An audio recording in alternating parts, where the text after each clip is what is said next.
Hello, fellow Ugandans. How are you? This is Vikan Chulika, the Ugandan apologist. Let's talk about Jacob Oulanyah. Let us resurrect Jacob Oulanyah and let's do a reasonable post-mortem of Jacob Oulanyah's death.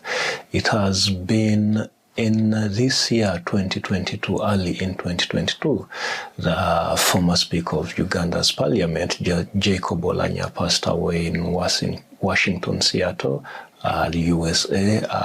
Apparently he passed on because he had cancer. We won't go into details of that.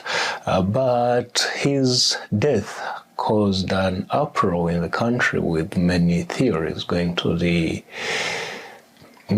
coming out about the gentleman having been poisoned. Now, Oulanyah is not really high-profile individual in Uganda to have been allegedly poisoned by whoever. I don't know who poisoned him or whatever. In 2015, the then Minister of Internal Affairs, Nyakairima, died of a supposed heart attack while on a flight somewhere in Asia, if I remember correctly, and that was also attributed to poisoning. Nobo Mayombo also died at some point in 2007. He was out on a social evening out and he also died, and apparently it was claimed that he was poisoned. Now, Mayombo died when he was 42. Both Nyakairima and the Speaker of Parliament, Jacob Oulanyah, died at 56. Still in the prime of their life on earth, still very productive individuals, if one might say so. And now, these rumors of poisoning have been flying all over the country. But the question is, was Oulanyah poisoned? Was Nyakairima poisoned? Was Nobo Mayombo poisoned? Now, the reality is, yes, people can be poisoned. That's an obvious thing.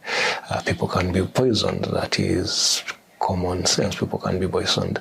The other reality is that it's also a common reason, of course, that there are various reasons why people poison others. Maybe they are rivals, maybe for whatever reason, people can poison other people. So yes, there is a possibility that Oulanyah was poisoned. There is a possibility that Nyakairima was poisoned. There is a possibility that Mayombo was poisoned. But what is the reality? Well, these three gentlemen poisoned, but speaking from recent memory, from what happened to the Speaker of Parliament this year, was Jacob Oulanyah actually poisoned? What is the real reality behind Jacob Oulanyah's death? And I'm telling Ugandans, I want us to be reasonable. Actually, we all have to pay serious attention to the death of Jacob Oulanyah for one simple reason. There is something more sinister about his death that all of us as Ugandans, all of us as human beings today, something that we have to really pay urgent attention to. And what I'm referring to here is chronic health conditions. Please bear with me for a second. If you're the kind of person who is into conspiracy theories and thinking I'm going to bring you rumors or gossip or conspiracy theories about how Oulanyah or Nyakairima or Nobo Mayombo died, please don't listen to me anymore. Just go and do other things. But if you're a reasonable Ugandan, African human being, and you're really interested in knowing something that is more sinister about Oulanyah's death, something that you must be paying attention to, please listen to me. Now, what happens is that, generally speaking, people like Oulanyah, they're in high-profile offices, they have a lot of work to do, they're definitely stressed out. Now, if you add that stress to the fact that under normal circumstances, their lifestyles might not really be the best, they might be sedentary individuals, the odds are very high that these guys are going to be sedentary individuals. Our lifestyles are changing in the modern world. We don't have enough physical activity. We have very unhealthy diets. We do a lot of smoking, a lot of drinking of alcohol. Now, all of these factors are going to compound and lead to what are called lifestyle diseases. We are talking about things like heart disease, we're talking about things like stroke, we're talking about things like obesity, we're talking about things like obstructive pulmonary conditions, lung disease, we're talking about even some forms of cancer. So you add all of that to the picture and actually we have a big problem, something which is more sinister than the conspiracy theories of Oulanyah being poisoned. And that thing which is sinister is basically chronic health conditions. Many Ugandans are dying in silence, and these are Ugandans who are of course not in the public eyes. Many Ugandans are dying in silence and people don't know it. I have a colleague actually who passed on about 3 years ago, and the family and some friends are blaming the neurosurgeons who operated on him in Mulago, saying it was their fault, their incompetence, that's why he died. But this guy died because of a very unhealthy lifestyle, He's very sedentary, he makes very good money, but he's very sedentary, he's very reckless with his lifestyle, was suffering from chronic lifestyle disease, but he was negligent with his lifestyle still. And he died an early preventable death. Again, talking of early preventable deaths, Noble Mayombo, 42 years old, Nyakairima and Oulanyah, 56 years. These are early deaths, really. I mean, there is no guarantee to when you will die, but they are what we will naturally call early deaths.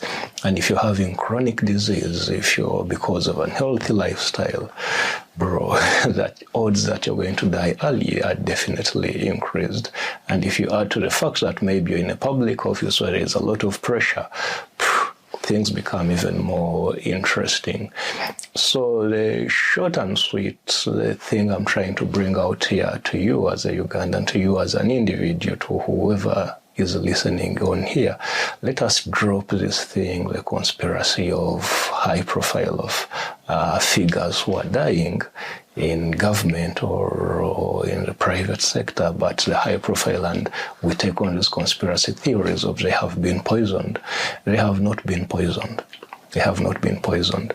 The thing is, they are suffering from lifestyle diseases. They are not the only ones who are suffering from lifestyle diseases.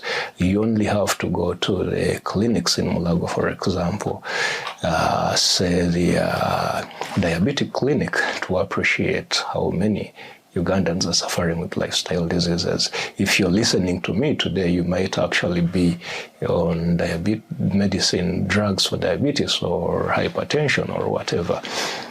My brother was telling me the other day about colleagues who are working for high-profile auditing institutions in the country, and these are colleagues who should not be worrying about anything. They are in their early and late 20s. They are earning very good money. They come from very good families. They don't have to worry about supporting siblings or anything like that. But your medication for hypertension. So my bro was like, man, I'm like asking these kids, you're in your 20s when life should be at its best and you're already on drugs for hypertension. What's with you? And he was like, man, there are other guys I'm seeing, because he's now in his late 30s. It's like, man, I was seeing guys in their early 30s and they've got bulging tummies, and I'm like, you guys, what's the deal with you? You're not even 40 and you've got bulging tummies. What's the deal with you? So, Ugandans, let us do a reasonable post-mortem of Jacob Oulanyah's death. And when we do a reasonable post-mortem of Jacob Oulanyah's death, there is something about his death that we should urgently think about and consider. And that thing is, the poison conspiracy is something we have to throw out. We have to start thinking about our own lifestyles. Are we sedentary? How is our physical activity? Because if you're spending all day sitting at your desktop doing nothing much, really, I mean in terms of physical activity, and then after that you go out to eat pork and drink excessively, a crate of beer, add on the stress of other things, man, woman, that is definitely bad for you. You're definitely going down the road of lifestyle disease, or you're going down the road of diabetes, you're going down the road of strokes, you're going down the road of cardiac disease, you're going down the road of obesity, you're going down the road of obstructive lung disease, and you're going down the road of some types of cancer. And when you die, your family, your friends, if you're not a public figure, instead of saying you were poisoned, they might say you were bewitched. You were bewitched. I was still a student in Mulaga, I remember. I mean, sometimes grieving when people lose a loved one, they're going to get all kind of irrational theories about it. When I was a student at some point in Mulaga, I remember a mother lost her child on the pediatric ward, and that mother accused me and the consultant who was in charge of that particular case. This mother accused us of actually killing her baby, but that was understandable. That is grief. That is grief. She accused us as soon as I told her, your baby is dead. She's like, Bikanchulika, and the consultant doctor, you killed my baby. That's grief. That's understandable. But beyond that initial grief, let's go from these conspiracy theories of people are being poisoned. People are not being poisoned. We are living very bad lifestyles. We are living very bad lifestyles. Increase your physical activity, have a good diet. If you drink, it's fine. There's nothing wrong with drinking. Make sure it's not excessive. These are basics. We know smoking.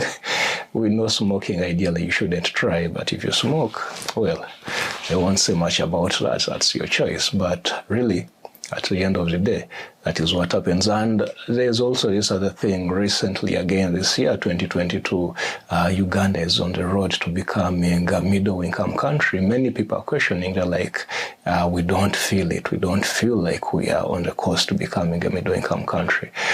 Maybe let me remind you that the way you're going to feel it is actually by dying or getting more chronic diseases, the ones I've been mentioning about, the ones I've been talking about, because the modern techno industry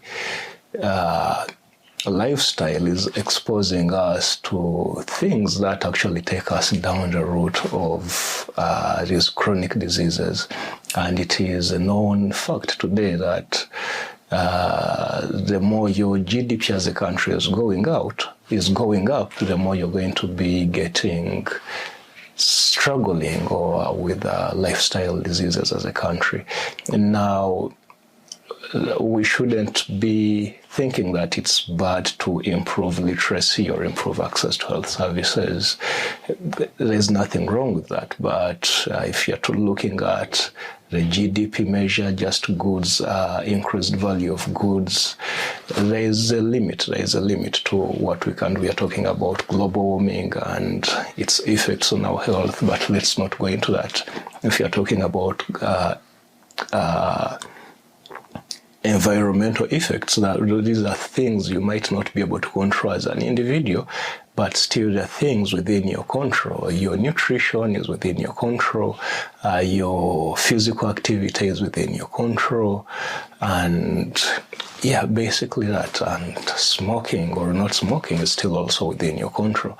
So in short, was Jacob Oulanyah poisoned?